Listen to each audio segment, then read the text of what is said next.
सातै प्रदेशका सातै खबरहरूको स्पेशल प्याकेज प्रदेश खबरमा स्वागत छ। म मेनुका बस्नेत। प्रदेश खबरमा हामी हरेक प्रदेशका विकास निर्माण र सुशासनको विषयमा खोजमूलक समाचार सामग्री सम्प्रेषण गर्छौं। हरेक खबरको चिरफार गर्दै सम्बन्धित निकायको ध्यानकर्षण गराउँदछौं। आजको प्रदेश खबर सुरु गरौं प्रदेश 1 बाट। कोरोनाका कारण पूर्ण रूपमा थलिएको पर्यटन व्यवसाय इलाममा पुनः सुचारू हुन थालेको छ। आन्तरिक पर्यटकको चहल पहल बढेसँगै इलामका स्थानीय नयाँ पर्यटकीय गन्तव्यको प्रवर्धनमा जुटेका छन्। झापाबाट सबैभन्दा नजिकको दूरीमा रहेको इलामको रोङ गाउँपालिका 6 स्थित गाजले डाँडाबाट सूर्योदयको स्पष्ट दृश्य देखिन थालेसँगै आन्तरिक पर्यटकको चहल पहल बढेको छ। समुद्री सतहबाट करिब 1400 मिटरको उचाइमा रहेको यो स्थानमा इलाम र झापा लगायत विभिन्न स्थानबाट आन्तरिक पर्यटकहरू आउने गरेको स्थानीयको भनाइ छ। झापाको काकरभिट्टाबाट 17 किलोमिटरको दूरीमा रहेको गाजले डाँडाबाट सूर्योदयका साथै भारत पश्चिम बंगालको अधिकांश भूभाग, टिस्टा नदी, दार्जिलिङ, कञ्चनजङ्घा हिमाल र तराईका समथर भूभागको स्पष्ट दृश्यावलोकन गर्न दैनिक सयौं आन्तरिक पर्यटक भेला हुने गरेका छन्। सूर्योदयको अवलोकन गर्न सक्ने नेपालकै सबैभन्दा उत्कृष्ट गन्तव्य स्थल बन्न सक्छ यदि यहाँको पर्यटन प्रवर्धन गर्नको लागि सब स्थानीय सरकार, प्रदेश सरकार र केन्द्रीय सरकार सबैले चाहिँ पूर्वाधार निर्माणमा चाहिँ देन दिन सके यस क्षेत्रको प्रवर्धन गर्नको लागि अत्यन्तै ठुलो टेवा पुग्नेछ। मनोरम दृश्यावलोकनका साथै सूर्योदयको अवलोकन गर्न पर्यटकको चाप वृद्धि भएसँगै स्थानीयले होमस्टे समेत सञ्चालनमा ल्याएका छन्। डाँडामै रात कटाउन चाहनेहरूका लागि क्याम्प फायर तथा टेन्टको समेत व्यवस्था मिलाइएको छ। विगतमा कृषि पेसामा मात्रै निर्भर रहेका आसपासका स्थानीय पर्यटन व्यवसायमा समेत संलग्न हुन थालेका छन्।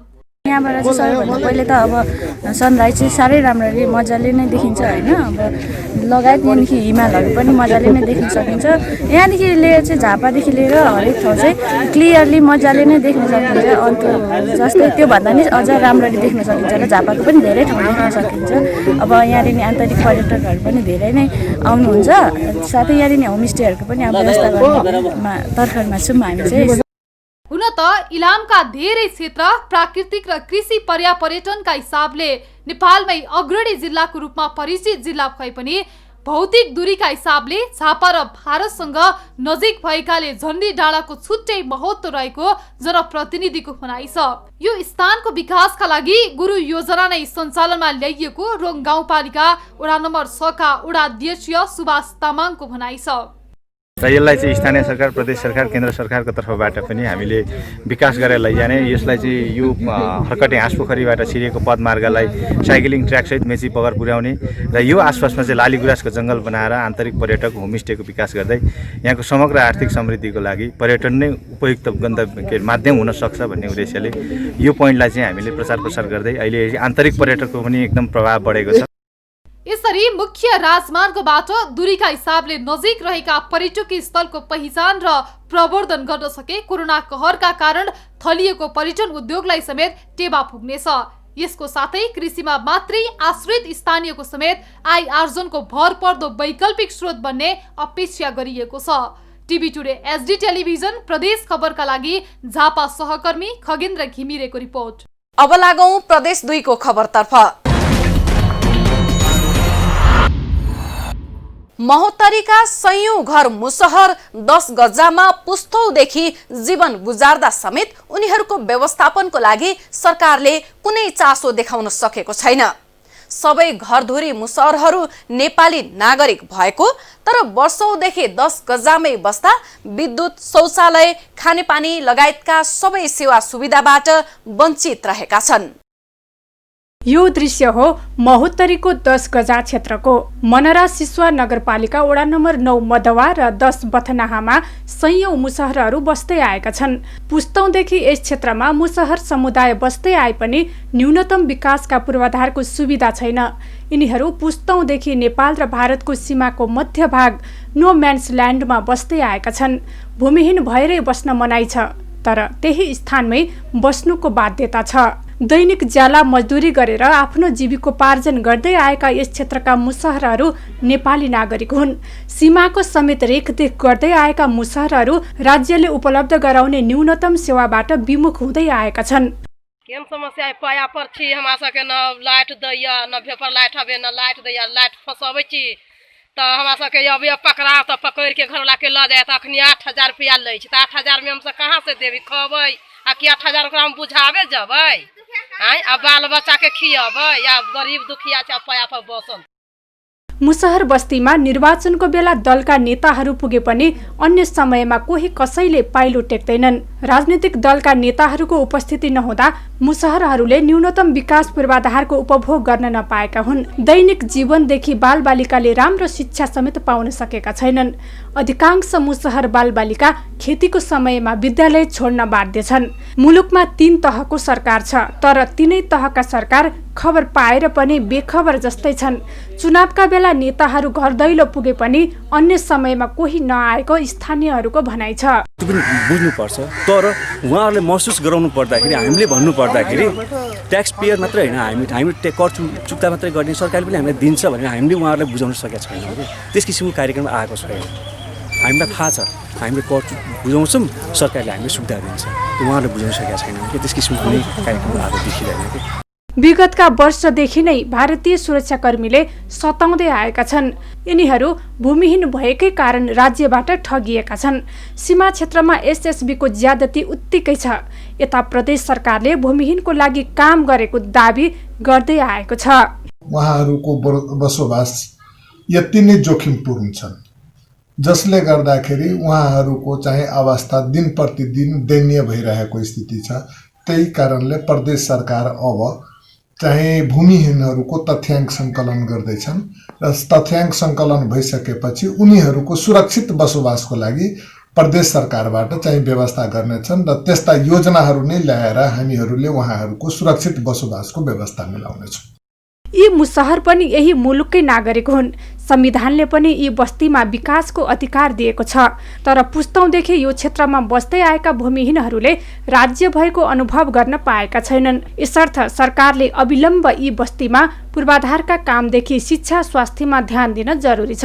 टिभी टुडे HD टेलिभिजन प्रदेश 2 ब्युरोको सहयोगमा महोत्तरीबाट नवीन चौधरीको रिपोर्ट। अब लागौं बागमती प्रदेशको खबरतर्फ। नुवाकोटको धार्मिक पर्यटकीय सहित ऐतिहासिक स्थल चिम्टेश्वरको विकासका लागि बेलकोटगढी नगरपालिका र बागमती प्रदेश सरकारले चासो देखाएका छन्। बेलकोटगढी नगरपालिकाको सान मात्र नभई नुवाकोटको पहिचान बोकेको 2100 मिटर उचाइमा पर्ने चिम्टेश्वरको संरक्षण, प्रवर्धन र प्रचारका लागि नगरपालिका र बागमती प्रदेश सरकारले संयुक्त रूपमा लगानी गरेर आवश्यक पूर्वाधार निर्माणमा जुटेका छन्। नुवाकोटको बेलकोटगढी नगरपालिकामा पर्ने चिम्टेश्वर महादेवको क्षेत्र धार्मिक पर्यटनको सम्भावित क्षेत्र हो। चिम्टेश्वर धार्मिक आस्थासँगै दर्जनौं जिल्ला सहित हिमालहरूको दृश्यावलोकन गर्न सकिने क्षेत्र हो। चिम्टेश्वर धार्मिक तथा प्राकृतिक मात्र नभई नेपाल एकीकरणको समयमा ऐतिहासिक गढी समेत हो। पृथ्वीनारायण शाहले बेलकोट राज्यमाथि कब्जा गर्दा यही गढी र बङ्करमाथिको निर्माण गरेका थिए। ऐतिहासिक युद्ध स्थल समेत भएकाले पर्यटकको प्रबल सम्भावना भएको ठाउँ हो। चिम्टेश्वरको विकासका लागि गुरु योजना मार्फत आवश्यक संरचना निर्माणको अघि बढाइएको छ। चिम्टेश्वरसम्म पुग्न 1 करोड लगानीमा 3000 सिडी सहितका पूर्वाधारको काम भइरहेको छ।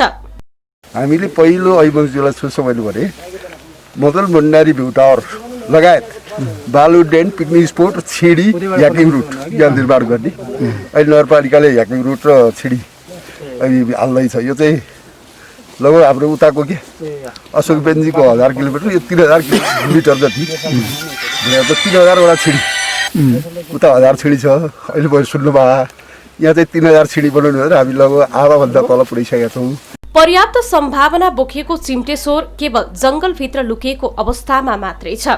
यसअघि प्रबोधनात्मक काम नहुँदा पर्यटकीय सम्भावना भएर पनि ओझेलमा पर्दै आएको हो। पछिल्लो समय प्रबोधन गर्न सक्रियता देखाएकाले विस्तृत योजनाको खाका बनाएर पर्यटकीय पूर्वाधारमा जोड दिन स्थानीयको सुझाव छ। हिम श्रृङ्खलाहरू काठमाडौँ, ललितपुर, भौतपुर उपत्यका पुरै छर्लङ्ग देखिन सकिने यस चिम्टेश्वर मन्दिर गढीमा भग्नावशेषहरू इँटाहरू फेला परेको हुनाले पुरातत्व विभागबाट उत्खनन गरिनुपर्ने। प्रस्तावित डीपीआर अनुसार योजना अघि बढाइने भएको छ। चिम्टेश्वरको थप पूर्वाधारका लागि 3 करोड रुपैयाँको भ्यू टावरको निर्माण काम अघि बढेको छ। चिम्टेश्वरको महिमा, यसको महत्व र यसबाट लिन सक्ने फाइदा अथाह छ। त्यसका लागि यस क्षेत्रमा भ्यू टावरका लागि आवश्यक बजेट समेत व्यवस्था भएको हो। ऐतिहासिक, प्राकृतिक र धार्मिक गन्तव्य भएकाले प्रदेश सरकारले सहयोग गर्ने प्रतिबद्धता पनि व्यक्त गरेको छ। त्यो बिग्रन्छ, त्यो ऐतिहासिक ठाउँ रोक्नै पर्छ। नम्बर 1, यहाँ बनाउनुहोस् या अर्को विकल्प ठाउँमा बनाउनुहोस्, जहाँ बनाए पनि त्यो तपाईँहरूले बनाएको डीपीआर सीपीआर जे हो, त्यो डीपीआर यहीँको लागि बनाएको, जीवनको लागि बनाएको, त्यसो भएको हुनाले त्यो डीपीआरमा संशोधन गर्नु पर्यो, गरौँ न बरु। तर यी बाहेक अन्त हुन सक्दैन। ऐतिहासिक, धार्मिक र प्राकृतिक अनुपम छत्ताहरूले यस क्षेत्र अब्बल छ। आवश्यक पर्यटकीय पूर्वाधारको विकास र विस्तार गर्न सकेमा आन्तरिक पर्यटन बढाउन सकिन्छ। त्यसका लागि स्थानीय र प्रदेश सरकारको संयुक्त लगानी मात्र होइन, संघीय सरकारले समेत योगदान गर्न सकेमा यस क्षेत्रका ओझेलमा परेका यस्ता सम्पदाहरूको प्रबन्धन हुन सक्नेछ, जसले यस क्षेत्रको आर्थिक रूपान्तरणमा समेत टेवा पुग्न सक्छ। TV today HD television Bagmati प्रदेश ब्युरोको सहयोगमा नुवाकोट सहकर्मी प्रमिला सुनवारको रिपोर्ट। अब लागौ गण्डकी प्रदेशको खबरतर्फ।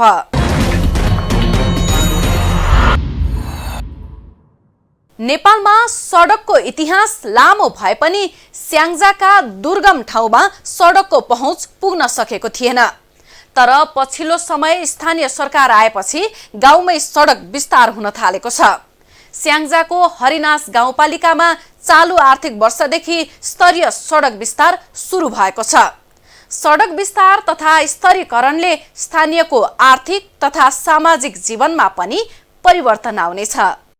लामो समयसम्म पनि स्याङ्जाको हरिनास गाउँपालिकामा सडकको पहुँच पुगेको थिएन। तर पछिल्लो समय स्थानीय तहको निर्वाचनपछि गाउँमा स्तरीय सडक पुग्न थालेको छ।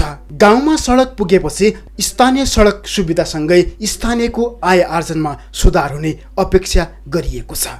विशेष गरेर यहाँको बजार भिमाद बजारसम्म आवत जावत गर्न सहज हुने, यहाँको उत्पादनहरूलाई बजारीकरण गर्नलाई भिमादसम्म लान र उतातिरबाट आएका सामानहरू अहिलेसम्म भिमादबाट ठुला गाडी यहाँ भित्रेका थिएन, अब ठुला गाडी पनि भित्रिन्छन् र अब त्यसको सुविधा चाहिँ यहाँका जनताले लिने छन्। हामीले त्यही अपेक्षा गरेका छौँ। गाउँमा सडक पुगेपछि स्थानीयहरूको सेवा प्रवाहमा समेत सहज हुने भएको छ। स्वास्थ्य उपचारका लागि पोखरा जानुपर्ने बाध्यता समेत अन्त्य हुने भएको छ। सघन उपचारका लागि पोखरा र काठमाडौँ पुग्न समेत छोटो समय लाग्ने भएको छ। गाउँमा पछिल्लो पटक सडक पुगेपछि गाउँपालिकाको मुहार फेरिने भएको छ। घर आँगन अघि धमाधम सडक विस्तार भएपछि स्थानीयमा विकासको अनुभूति भएको छ। गोरेटो पनि थियो सुरुमा त। हजुर। अब त्यसपछि अहिले आएर अब यो पिचको हुनुभन्दा अगाडि त धुलो धुवाले अस्तव्यस्त नै बनाएको थियो। अहिले पिच हुँदैछ, अहिले मनमा हर्ष पनि भइराखेको छ। स्थानीय सरकार गठन भएपछि हरिनास गाउँपालिका जस्ता थुप्रै गाउँमा सडक विस्तार हुँदैछ। न्यूनतम विकासको अनुभव गर्न नपाएका स्थानीयमा सडक विस्तारले परिवर्तनको अनुभूति गराएको छ। निर्माणाधीन सडक आयोजनालाई गुणस्तरीयसँगै दिगो बनाउन स्थानीय सरकार सहित सबै तहको सकारात्मक साथको खाँचो छ। सबैको सकारात्मक साथले यी दुर्गम बस्तीमा पुगेको विकासको प्रयासले सार्थकता पाउनेछ र स्थानीयहरूको आर्थिक सामाजिक विकासमा समेत थप टेवा पुग्ने निश्चित छ।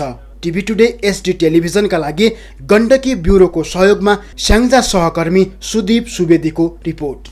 अब लागौं लुम्बिनी प्रदेशको खबरतर्फ।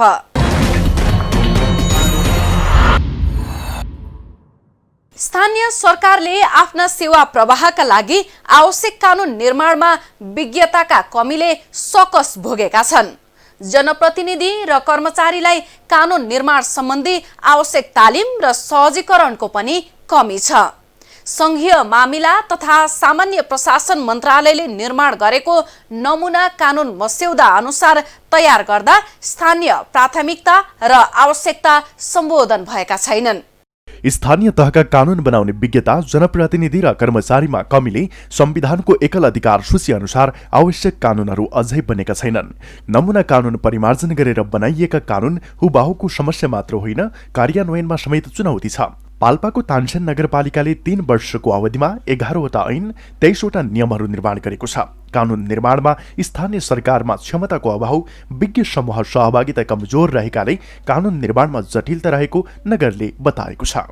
हाम्रो जुन संविधानले व्यवस्था गरेको छ 22वटा एकल अधिकार प्रयोगको लागि हामीले तिनीहरूलाई आवश्यक पर्ने कानुनहरू निर्माणको क्रममा हालसम्म हामीले 11वटा हामीले ऐन बनाएका छौँ र 23वटा नियम बनाएका छौँ र अरू आवश्यकता अनुसार क्रमशः बनाउने क्रम जारी नै रहेको छ। मस्यौदा विधेयकमा सरकारवाला पक्षसँग छलफल गरी राय सुझाव लिने, कार्यपालिकामा विस्तृत छलफल गर्ने, जनप्रतिनिधिहरूले कानुन निर्माणलाई प्राथमिकता दिने गरेको देखिँदैन। अधिकार पाए पनि जनप्रतिनिधिहरू कानुन निर्माणभन्दा विकास बजेट बाँडफाँडमा बढी चासो दिने गरेको पाइन्छ। पाल्पाका 10वटा स्थानीय तहले 10 देखि 23वटासम्म ऐन र नियमहरू निर्माण गरेका छन्। कतिपय स्थानीय तहले ऐन र नियम निर्माण गरे पनि राजपत्रमा प्रकाशन तथा आफ्नो वेबसाइटमा अपलोड गरेको देखिँदैन। प्रदेश सरकारले स्थानीय सरकारलाई संयुक्त अधिकार सूचीमा रहेका कानुन समेत निर्माण गर्न सहयोग गर्न सकेको छैन। कानुन निर्माणको प्रक्रियागत विधि पूरा गरेर स्थानीय आवश्यकता अनुसार बनाउन स्थानीय तहमा कानुन निर्माण गर्ने सक्षम कर्मचारीको दरबन्दी समेत अभाव छ। कानुन निर्माणको सन्दर्भमा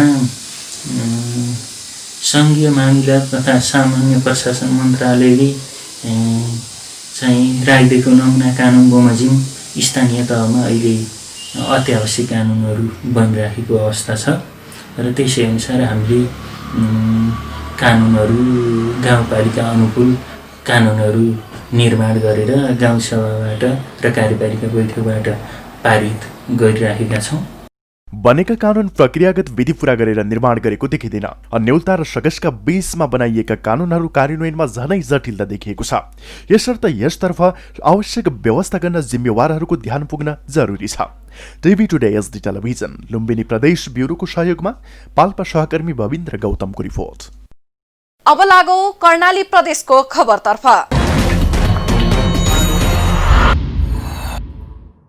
दैलेखको दुल्लु नगरपालिका 13 मा अवस्थित मालिका माईको मन्दिर निर्माण कार्य अलपत्र परेको छ। दुल्लु नगरपालिकाकै अग्लो स्थानमा रहेको मन्दिर निर्माण कार्यले गति लिन नसकेको हो। दैलेख जिल्लाको धार्मिक आस्थाको केन्द्र मालिका मन्दिर निर्माणको लागि प्रदेश सरकारले 50 लाख बजेट विनियोजन गरेको थियो।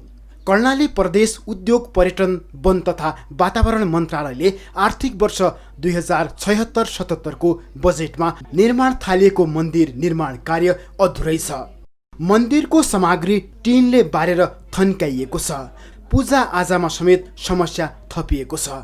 जिल्ला वन डिभिजन कार्यालय मार्फत प्रदेशको बजेटमा मन्दिर निर्माणाधीन भए पनि ठेकेदारको लापरवाहीले अल्पत्र परेको दुल्लु नगरपालिकाले जनाएको छ।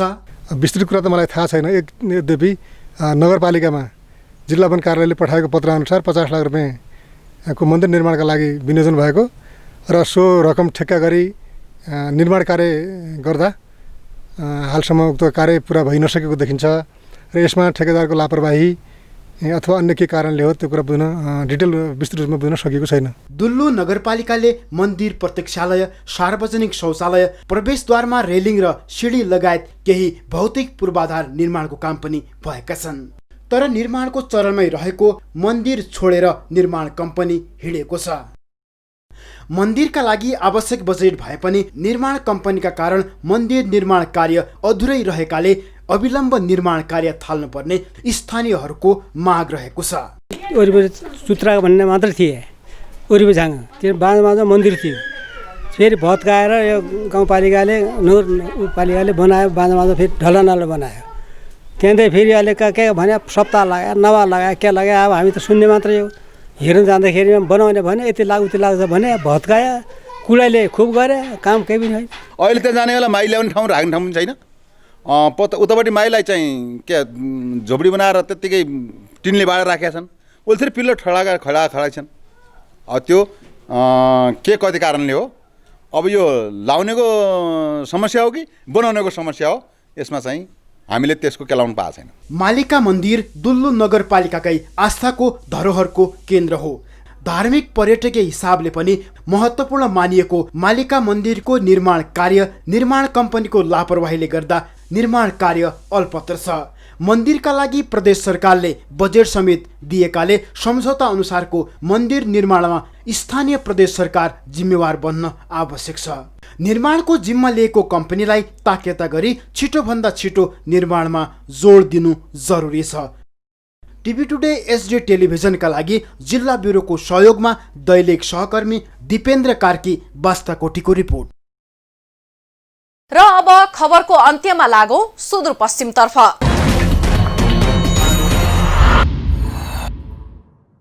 कैलालीको गोदाबारीमा सुदूरपश्चिम प्रदेशको स्थायी राजधानी घोषणा भएको 2 वर्ष बढी समय भइसकेको छ। 2 वर्ष बढी भइसके पनि प्रदेश सरकारले आवश्यक पूर्वाधार निर्माणको सुरु समेत गर्न सकेको छैन। प्रदेश सभाबाट 2/3 बहुमत निर्णयले तेघरी जंगलमा राजधानी घोषणा गरेको 26 महिना भए पनि कुनै सुरसार छैन। 2075 असोजमा सुदूरपश्चिम प्रदेश सभा बैठकले गोदावरीमा प्रदेशको राजधानी बनाउने निर्णय गरेको थियो। प्रदेशको राजधानी बनाउने निर्णय भएको 26 महिना भइसकेको छ, तर राजधानीको नक्साङ्कन र नामाङ्कन कागजी रूपमा मात्रै सीमित छ। ठूलो रसाकस्यपछि गोदावरीको तेघरी जंगलमा प्रदेश राजधानी तोकिएको हो। तेघरीमा राजधानी तोकिएको 2.5 वर्ष पुग्नै लाग्दा पनि अहिलेसम्म सबै काम अस्थायी राजधानी धनगढीबाटै भइरहेको छ। तर प्रदेश सरकारले जग्गाको भोगाधिकार पाउन भइरहेको ढिलाइले राजधानीको पूर्वाधार निर्माणमा ढिलाइ भएको जनाएको छ। कागजी प्रक्रियाहरू हामीले हाम्रा नक्साङ्कन गर्ने कुराहरू कागजी प्रक्रिया पूरा गर्ने कुराहरू प्रदेश सरकारले मन्त्री परिषदको निर्णय सहित संघीय सरकारलाई पटक पटक यो कुराहरू राख्दाखेरि पनि संघीय सरकारले समयमा नै त्यो जग्गा प्राप्तिको कुरा नगरिसकेको कारणले हामीले काम गर्न सकेनौं। राजधानी घोषणा भएको 2 वर्षपछि मात्रै सम्भाव्यता अध्ययनको काम थालिएको छ, तर जग्गाको भोगाधिकार प्राप्त गर्नको लागि तयार गर्नुपर्ने विस्तृत अध्ययन प्रतिवेदन डीपीआर र वातावरणीय अध्ययन जस्ता महत्त्वपूर्ण काम अधुरै छन्। यो अवधिमा प्रदेश राजधानी पूर्वाधार निर्माण विकास समिति गठन आदेश 2076 जारी गरी स्वीकृत गर्ने, निर्माण स्थलको 4 किल्लाको नक्साङ्कन गर्ने र सम्भाव्यता अध्ययनको प्रस्तुतिकरण गर्ने जस्ता प्रारम्भिक कागजी काम भएको प्रदेश सरकारको दाबी छ। कागजी रूपमा मात्रै राजधानी तय भएको छ, तर 3 वर्षमा कुनै पनि भौतिक प्रगति नभएपछि राजधानीको भविष्य अन्यल भएको स्थानीय अगुवाको भनाइ छ। निर्माणका लागि चाहिँ कुनै अब पूर्वाधारहरू हुन्छ नि त, केही पनि अब त्यो उत्सुकता चासो केही देखाए जस्तो लाग्दैन हैन। अब यो निर्णय गरेर निर्णय मात्रै सीमित राखे हो कि खालि यो आम जनतालाई चाहिँ एउटा झेल्याउन लागि चाहिँ एउटा चाहिँ अब एउटा गुमराहमा राख्नका लागि चाहिँ खालि उनीहरूले औपचारिकता मात्रै चाहिँ अब निर्णय गरे जस्तो लाग्यो। राजधानी तोकिएको 3 वर्षसम्म त सबै संरचना निर्माण भएर कामले गति लिनुपर्ने हो, तर प्रदेश सरकारको ढिलासुस्तीले प्रदेश राजधानीको विषयमाथि शङ्का बढेको छ। राजधानीको भौतिक प्रगति 26 महिनासम्म पनि शून्य रहेको स्थानीय अगुवाको भनाइ छ। यो मलाई लाग्छ 2 वर्ष पहिला 75 साल असोज 18 गते नै सरकारले निर्णय गरेको थियो। यो प्रदेश सरकारको लागि हामीले धेरै हर्षित भएका थियौँ। चाँडोभन्दा चाँडो यो काम अगाडि बढोस् भन्ने हाम्रो चाहना थियो, तर 2 वर्ष जति भयो त्यो कागज मात्रै सीमित भएको छ। सरकारले कुनै पनि आफ्नो निर्णयलाई नै कार्यान्वयन गर्न सकेको अवस्था छैन। धनगढीबाट 18 किलोमिटर दूरीमा पर्ने यस क्षेत्रमा प्रदेश सरकारले नीतिगत निर्णय गरेको 2.5 वर्ष पुग्दैछ, तर प्रदेशको भौतिक पूर्वाधार शून्य छ। यसर्थ नीतिगत निर्णयलाई तदारुकताका साथ कार्यान्वयन गरी प्रदेशको लक्ष्य पूरा गर्न जरुरी छ। TV today SD television Sudurpashchim प्रदेश ब्युरोको सहयोगमा कैलाली सहकर्मी अनिल पन्तको रिपोर्ट। सातै प्रदेशका सातै खबरको स्पेशल प्याकेज प्रदेश खबर आजलाई यति नै। प्रदेश खबरमा नयाँ खबरका सङ्गालो लिएर पुनः आउनेछौँ। हामीलाई TV today Nepal apps download गरी विश्वभर प्रत्यक्ष हेर्न सक्नुहुनेछ। साथै www tvtoday.news.com मा गई हेर्न र पढ्न सक्नुहुनेछ भने फेसबुक, युट्युब र ट्विटरमा समेत फलो गर्न सक्नुहुनेछ। विकास निर्माण र जनसरोकारका विषयमा हाम्रो आवाज निरन्तर जारी छ। आजको प्रदेश खबरमा म लगायत हाम्रो टिमलाई बिदा दिनुहोस्। टिभी टुडे HD टेलिभिजन हेर्दै गर्नुहोला। नमस्कार।